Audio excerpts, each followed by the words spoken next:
Hello, my name is Anastasia and welcome to Watercolor Art Cafe.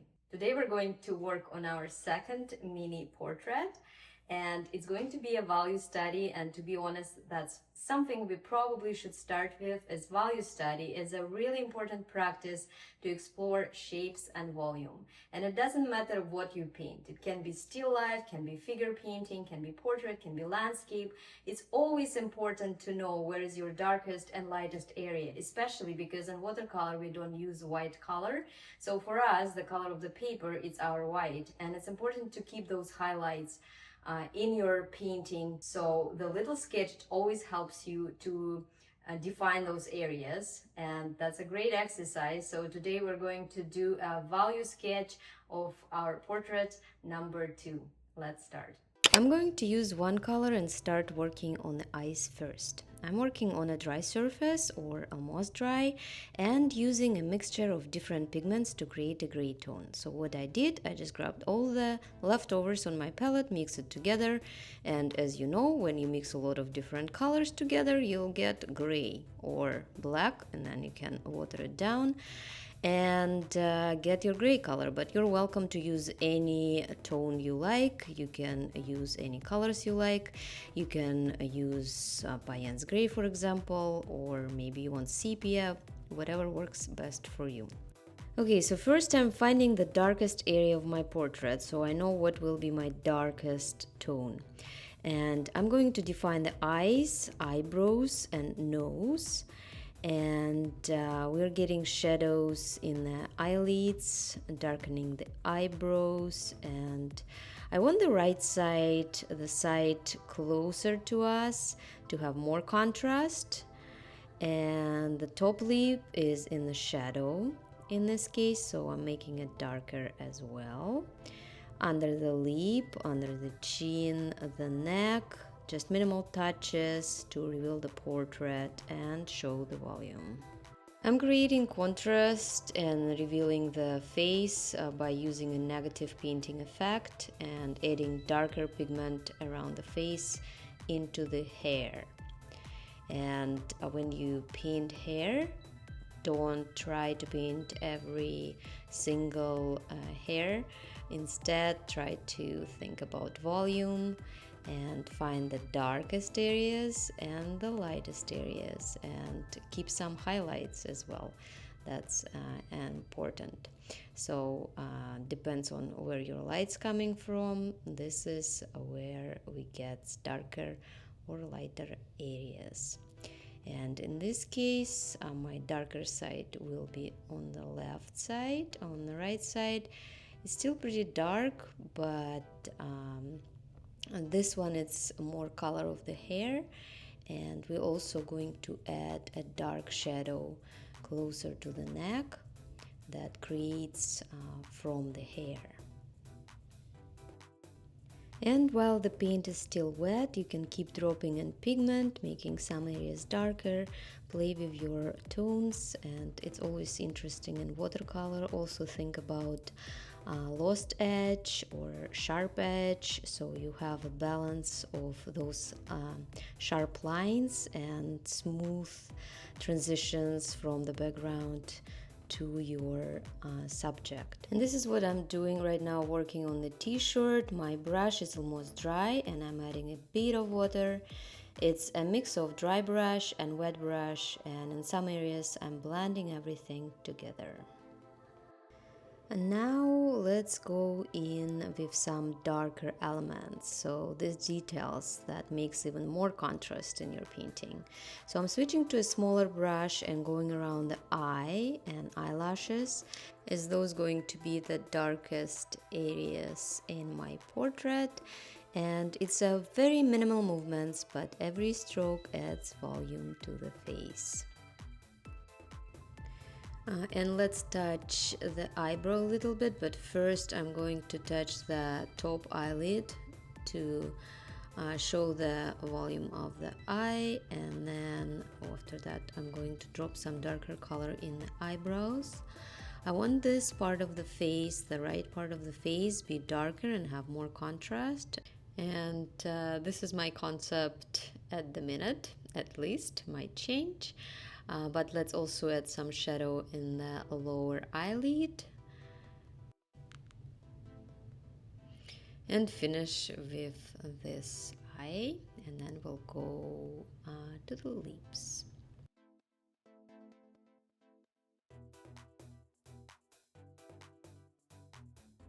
Okay, let's define the lip line and the chin. As I already said, the top lip is in the shadow, so it's darker, and there is also shadow under the lower lip. And I'm going to create a little bit more of negative effect by adding some darker colors into the hair. And build some volume of the hair there as well. A little touch on the ear. And remember, don't be too particular, don't go into details too much, just kind of blend everything, just a little hint that it's there, but no too many details, especially on a small sketch like this. I lightly touch the other eye too, but with slightly fewer details for now. I'm shaping the nose, adding nostrils, that actually the darkest also spots on the face, and I'm adding shadow for the nose, for the tip of the nose, and then I'm also adding shadow by the nose, connecting it to eyebrows, and then blend everything so it's nice and smooth on the face. Always keep a paper towel handy. You can leave excess of water anytime or pigment. Also remember that darkening under the chin that we're just about to do, it helps the face to come forward. So under the chin, that will be another dark shadow. Try to balance soft edges and hard edges. That's really important in watercolor painting. And the other really good tip is keep your light areas as long as possible until the end, because you can always add more pigment, make it darker, but to reveal those white areas in watercolor back, it's really challenging, so almost impossible. So always keep the light till the really end. Okay, so I just added that shadow on the neck under the chin that I was talking about, and now I'm continuing to define the eyes and nose, building more contrast, finding the darkest area in the painting. And the light is coming from the right side, so this part of the face I'm making a little bit darker and creating that shadow. Let's add a little bit more darker details for the eyes. At this point, you could actually stop and just leave your painting like this. I'm just continue working as a sketch, and I can go as far as I want, and if I destroy it, I destroy it. It doesn't matter. So we're just experimenting and playing. The work has already looked finished and it looks nice and stylish, but I'm just continue working. As I already said, it's just an experiment, so I want to see what else we can get out of this portrait. But you definitely should stop if you feel like you're happy with the results, and remember that many times it's not necessary to finish your painting completely, and leaving some areas unfinished, it's actually really good for the viewer eye to be able to explore and imagine different ways of your artwork, how your artwork could be completed. So I added some more contrast to the hair. For the hair, you also can use a dry brush effect. That's what I did. And I also added a couple little hairs here and there, but don't go too deep into details. Sometimes it can destroy your painting as well. Now let's go to our next step and start adding even more details to the painting. And what I said previously, try to finish it completely and see what happens.